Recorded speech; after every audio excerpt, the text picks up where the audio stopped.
Jadi cita-cita kita bersama teman-teman di Banjar yang ke Jerman ini menjadi satu keutuhan masyarakat hukum adat itu Wet Jeliman Ireng. Setuju? Setuju. Setuju Ibu? Kurang keras. Masih tegang nih, masih tegang kayaknya. Jangan tegang ya, jangan tegang. Masih Jadi kita santai-santai saja. Kita santai-santai saja.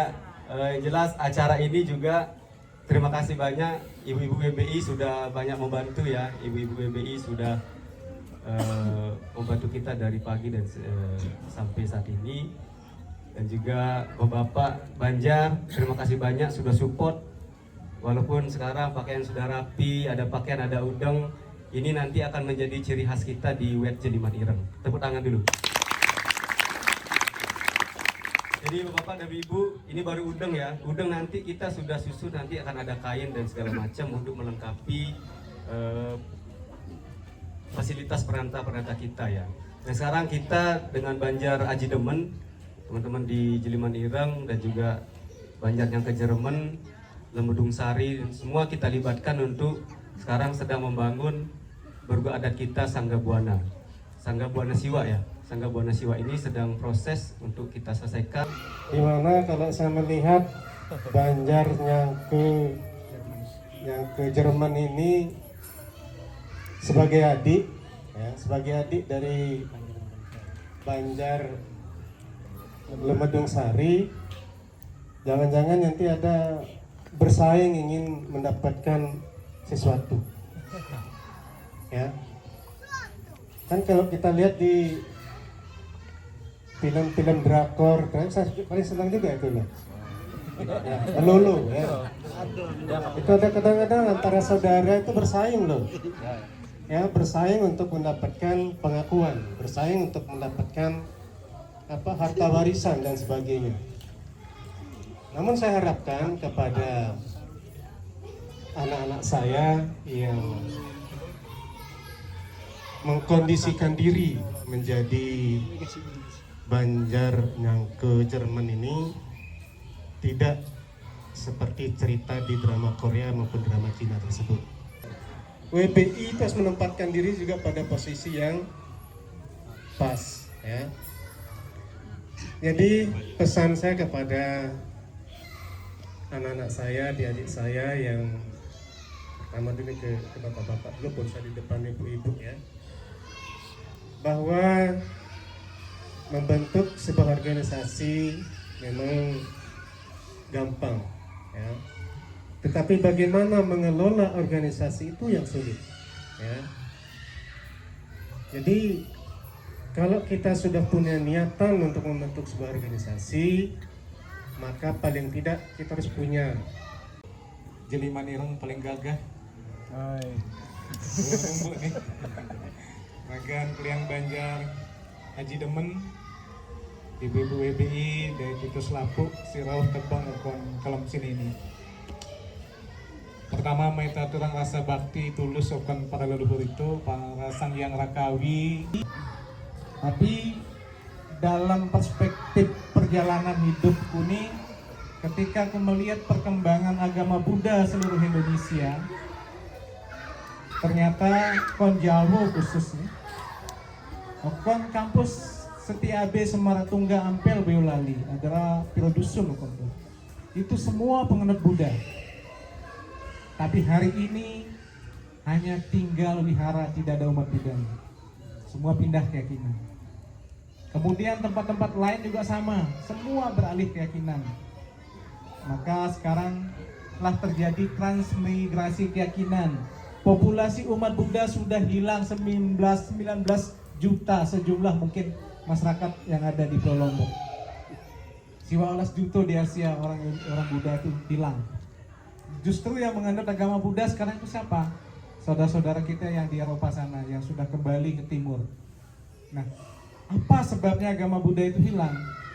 Pertama, karena tidak terikat pada akar budaya. Itu sebabnya. Agama Buddha adalah sebuah filosofi of life, disebut hari ini way of life, yang bisa dipelajari oleh siapapun tanpa berkeyakinan agama Buddha. Dan memang seperti itu kebudayaan. Tapi persoalannya kemudian kita di Asia bicara identitas, kita bicara kemudian juga yang kuat pada akar budayanya.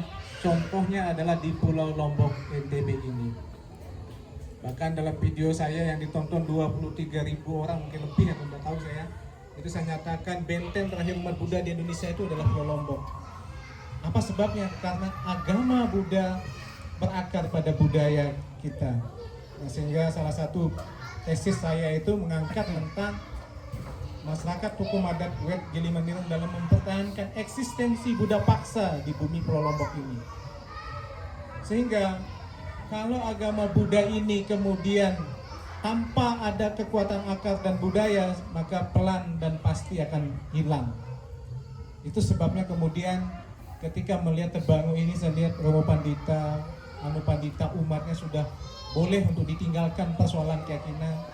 Ada yang mendedikasikan agama, maka saya memilih untuk berada di adat ini, kaji bagaimana adat ini. Sehingga 13 tahun kemudian dalam proses pengkajian itu, sampai kemudian di tahun 2026 itu kita Tebangu ini sudah diakui dari 23 masyarakat hukum adat yang ada di Kabupaten Lombok Utara. Kita menjadi bagian yang nomor 12 dari jumlah yang lolos identifikasi dan verifikasi masyarakat hukum adat. Ya. Jadi ini kajiannya. Ya, kalau mau baca nanti silahkan. Ini kajiannya. Tim identifikasi sudah mengkaji selama 3 bulan dan kebetulan saya dapat kajian saya bukan di sini. Saya di wilayah Wet, Orongpak, Panasan, Barusatan, kemudian BBK, ada 3 wilayah yang tempat kajian saya. Nah, sehingga ketika bicara masyarakat hukum adat, kenapa kita kemudian jadi bingung? Karena ternyata kita kehilangan sistem. Mulai sistem kita jelas, opok. Jadi misal Romo Umangku baik ide bonat ya sopo disudut gitu. Nah kemudian ada kajian setelah mendengar arah istilah peragan, sedahan, arah istilah mami penyembahan, mami labak pancer, mami lanang. Itu semua saya renungkan, bilik sumbernya ini, apa sumbernya ini cita-cita para tua loka itu. Kemudian dalam 1 tahun terakhir ini saya lakukan kajian, kemudian saya berkunjung ke tempat-tempat masyarakat hukum adat yang ada di wilayah Kabupaten Lombok Utara. Bahkan 2 hari yang lalu ini, 2 jelone ke Baru Ule, le Tambora, le Bima, Dompu, dalam rangka memohon pada leluhur supaya diberi pencerahan kita bagaimana kemudian kita menata kembali masyarakat hukum adat kita ini. Nah sehingga lahirlah kemudian satu temuan, sebuah ilmu yang hari ini sudah saya rumuskan, sudah saya bagi tadi ya, yang nanti akan menjadi panduan kita dan menjadi tujuan itu selaku apakah Banjar Lumedung Sari, Banjar yang ke Jerman, Banjar Aji Demen, Banjar termasuk Banjar Taruna Karya, kalau menginginkan berada di wilayah dalam pengakuan masyarakat hukum adat, mau tidak mau sistem ini dibangun ya. Kemudian ada yang mempersoalkan persoalan saya jadi ketua adat, tidak masalah. Saya bilang saya wakafkan tubuh saya ini untuk masyarakat hukum adat ini.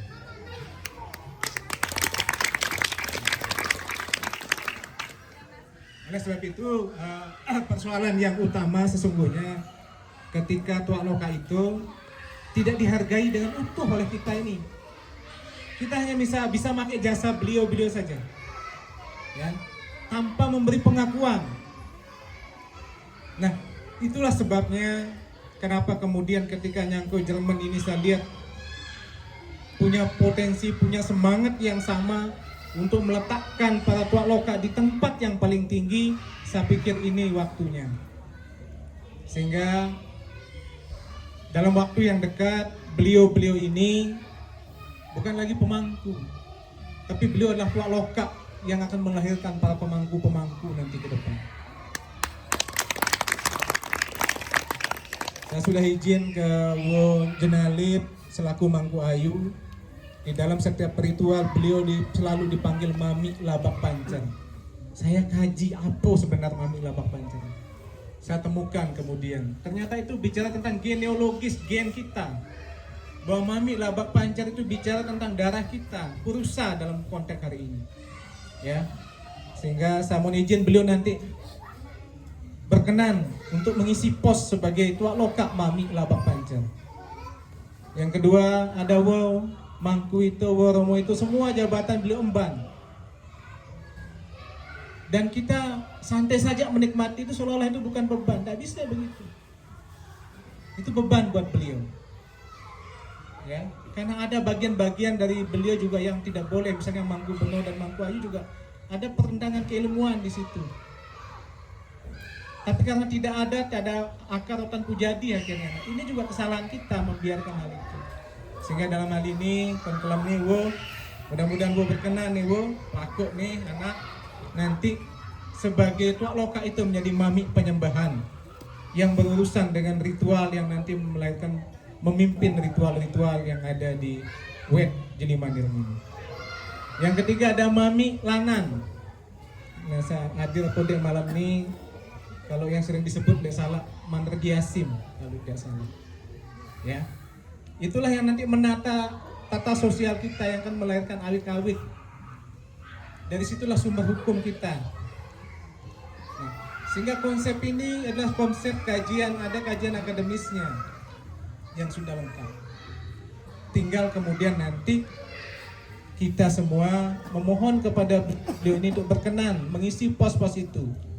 Termasuk nanti dari beliau-beliau inilah kita minta petunjuk siapa nanti akan mengisi pos Mangku Ayu yang kebetulan tidak ada di Wet Jelimanireng ini karena Mangku Belian sudah ada. Ketika nanti beliau-beliau naik, kemudian Mangku Beno yang belum ada baik kedua-duanya, baik Lebolot maupun Leide. Kemudian ada Peragang Sedahan dan lain sebagainya.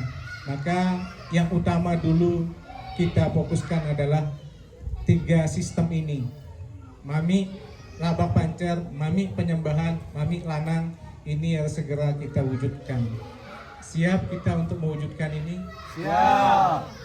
Oleh sebab itu, saya sudah bicarakan kepada Ibu Pandita semalam, ketika beliau-beliau ini akan kita tempatkan pada tempatnya, bukan hanya diangkat, dikukuhkan, tapi fasilitas beliau juga dilengkapi. Mulai dari pakaiannya, peti tempat pakaiannya, ya, kemudian pusaka beliau mungkin tongkatnya dan segala macam, itu akan kita lengkapi bersama-sama. Dan itu butuh biaya besar, ya, butuh biaya besar. Bukan suatu yang kemudian bisa terjadi hari ini kita lakukan terjadi, tidak. Tetapi saya yakin dengan kekuatan itu bareng nih pasti akan terjadi, pasti akan terwujud. Sehingga nanti kalau sistem sudah jalan, maka sistem ini disebut dengan sistem Pranata Masyarakat Hukum Adat Wet Jelimanireng. Sistem ini adalah sistem yang suci, yang tidak bisa dipolitisasi, tidak bisa. Tidak boleh para mami kita, para tua loka kita, para mangku kita itu menolak, ya, untuk melayani ruang bayi balon, tidak boleh. Tidak ada dalam hukum masyarakat hukum adat itu. Mau dia berbanjar, mau dia tidak berbanjar, selama dia waris dari Jelimanireng, selama daknya masih terbangun, maka kewajiban bagi tua loka untuk merawat, menjaga, menyelesaikan semua persoalannya. Itulah tua loka kita. Bukan pemahaman hari ini. Karena tidak suka, kemudian tidak dilayani, tidak boleh. Ya, tidak boleh. Nah, oleh sebab itu, inilah tugas utama dari Banjar yang Jerman dan Aji Demen nanti mengawal proses ini, termasuk banjar-banjar yang lain. Saya harapkan juga bersama-sama mengawal proses ini, sehingga para tua loka itu nih, para mami itu, para pemangku ini berada di tempat yang sakral, tempat yang suci. Kalau ada persoalan-persoalan, biarlah menjadi masalah kita yang ada di Banjar ini, yang berada di bawah ini. Itu sebabnya kami terima kasih kepada Ragan Keliang Bubuk Jelimanireng, Keliang Adat Aji Demen, Keliang Banjar Aji Demen, yang hari ini sudah membangun Balai Tiang Siwa atau Balai Tua Loka. Ya. Jadi kon Balai Tua Loka inilah kon itu nempatang Tua Loka itu si Siwa nulema kon tokol. Ketika beliau nanti sudah sepakat, kita jemput beliau ini dari Tebanggo Bolot sampai Ide, kita jemput, kita tempatkan beliau di atas, kita serahkan apa yang menjadi hak yang harus kita berikan berupa penghormatan dan sebagainya itu yang akan kita lakukan. Nah, jadi kemudian jangan berpikir bahwa kemarin ada ritual meriap gawah itu milik warga Tebanggo Bolot, salah. Itu pandangan salah. Dalam konsep masyarakat hukum adat, gawah itu adalah entitas hidup yang harus dihormati oleh masyarakat hukum adat. Baik dia punya tanah di sana atau tidak punya tanah di sana, kewajiban bagi kita untuk menghormati. Karena di setiap tanah gawah itu ada leluhur kita. Anak Bapu Balo itu. Di makam Balo yang belum tersentuh, berkali-kali kita coba lewat media sosial, lewat Lombok Pos, lewat Kabit Kebudayaan supaya dijadikan cagar budaya, belum selesai. Sumur Bali, Sumur Rengge, kemudian ada Baturan, itu leluhur kita. Apa karena di Bolot kemudian kita didik tidak boleh menghormati? Salah. Ini pandangan yang salah. Ya. Jadi dalam hal ini kita harus berterima kasih kepada saudara-saudara kita di Bolot yang sudah menjaga warisan ini. Maka itu sebabnya kita butuh beliau kita dukung lewat malam ini dengan dibentuknya Banjar yang Kejelman ini sebagai bentuk bahwa mereka yang ada di Jeli Mandirang tidak sendiri, tapi juga masih punya saudara yang ada di Tebango ini. Ya. Jadi banyak hal yang harus kita lakukan dan jangan berpikir bahwa adat itu kemudian menghilangkan agama, tidak. Saya kemarin diskusi panjang dengan Bante, yang mulia Bante Sri Nadi Matera tentang hal ini. Justru nanti yang akan terjadi adalah transformasi nilai-nilai dari keagamaan, moralitas keagamaan bagaimana memasuki wilayah-wilayah adat. Sehingga nanti peradaban ajaran Buddha itu tumbuh dalam masyarakat adat itu sendiri. Dan ini bisa kita saksikan di ritual puja wali kita. Itu nilai-nilai kebudayaan hidup di dalamnya. Persembahan sesaji boleh dicek, ya. Tidak ada satupun persembahan makhluk hidup di sana itu. Itu murni buah-buahan, jajan dan segala macamnya. Itu artinya apa? Nilai-nilai kebudayaan hidup di dalamnya. Dan inilah yang kemudian nanti menjadi kekuatan bagi perkembangan agama Buddha kita ke depannya. Nah, ini yang Kita siapa?